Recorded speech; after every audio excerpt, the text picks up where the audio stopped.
For our first story, we have, am I the asshole for untying my bikini top at a public pool? I, 22 female, live at a pretty nice apartment complex and regularly use the pool to tan and swim. Today I came to lay out and do some homework, and to my surprise nobody was here. This was around 10 a.m. For context, this pool is pretty big, and if I had to guess, there's around 50 reclining pool chairs surrounding the pool. Well, about 15 minutes ago, 11:30-ish, a lady came with her kids and out of every open spot chose the seats literally right next to me. Annoying but fine. Well, I'm on my stomach laying out in my bikini minding my own business and have my bikini top untied so I don't get tan lines on my back. Keep in mind my upper parts are not showing, I'm completely on my stomach, and any side boob would be showing whether the straps are tied or not.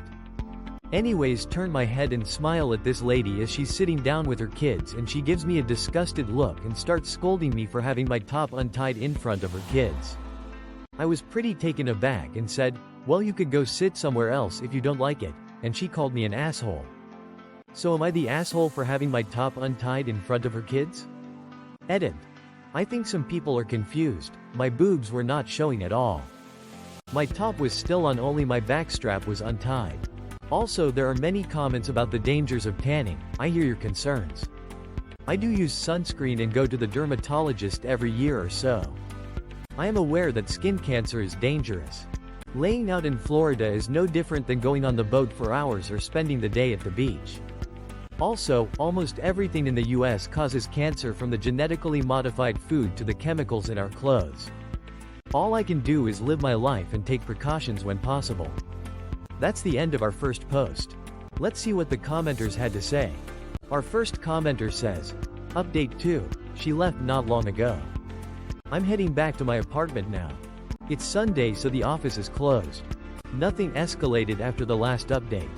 There are probably 20 people here, so I don't think she wanted to cause a scene once others started showing up. I'll see if I get an email or anything from the office. I doubt they'll even be able to identify me because I'm wearing a hat and it's a large complex, but if anything else happens I'll let you guys know. Thank you so much for all the replies. Our second commenter says, well, this is a pretty quick update, but she moved over like 5 chairs and is literally taking pictures of me right now, and I asked what her problem was and she said she's sending it to the apartment's management office. So I'll let you guys know if anything else happens. I'm just trying my best to ignore her at this point. Our third commenter says, not the asshole. I've never understood why people feel this need to go stand near a lone individual when they have access to other spots. For our second story, we have, Aitah, if I divorce my husband for not wiping his butt? Yep, this is pretty much the title. My husband recently started saying that he is not going to wipe his butt anymore after using the restroom. He got into his head that alpha males do not wipe, therefore he no longer is doing it. He has been, for the past 2 days, been walking around everywhere we going telling guys, alphas don't wipe. He is very serious about not wiping and he is not listening to reasoning. I don't know what to do, and I fear that this might be the start of the end of our marriage. How do I convince him to wipe? That's the end of our second post. Let's see what the commenters had to say. Our first commenter says, don't convince him to wipe, leave him. Or you might start seeing skid marks around the house. Seriously though, if he is listening to alpha males rather than basic elementary school hygiene, that's a problem. Our second commenter says, tell him alpha females free bleed everywhere and piss wherever they want, too. Then when you move out, give him all the furniture. Not the asshole, bye. Our third commenter says, oh, honey, you won't be divorcing him over wiping, you need to divorce him for his utter stupidity. For our last story, we have, am I the asshole for taking my bill to small claims court for a prank? I recently took my brother-in-law to small claims court over a prank he pulled on me, and now my wife and her family are furious. I need to know if I'm in the wrong here. A few months ago, we were at a family barbecue. I had a few too many beers and fell asleep in a hammock with my shirt off.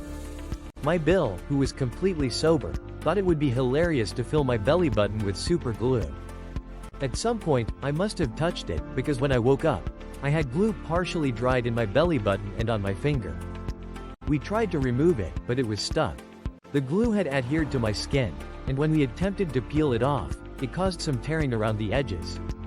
Unfortunately, my job's insurance has a $1,000 copay, But I had no choice, I had to go to the ER.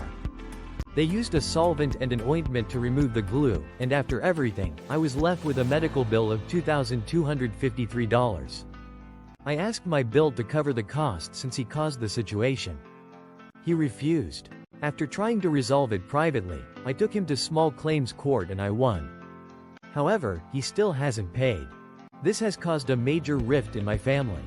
My wife is upset, and her family thinks I overreacted. So, am I the asshole for taking him to court over this? That's the end of our last post. Let's see what the commenters had to say. Our first commenter says, "Not the asshole. I can't believe your wife isn't with you on this. Pranks shouldn't involve the ER." Our second commenter says, "Not the asshole, go back and ask the courts to put a lien to force him to pay it. That or they can garnish his wages." Our third commenter says, "Not the asshole. What douches," and unfortunately that includes your wife. That's all for today. If you enjoyed, please leave a like and subscribe. Thank you, and have a wonderful day.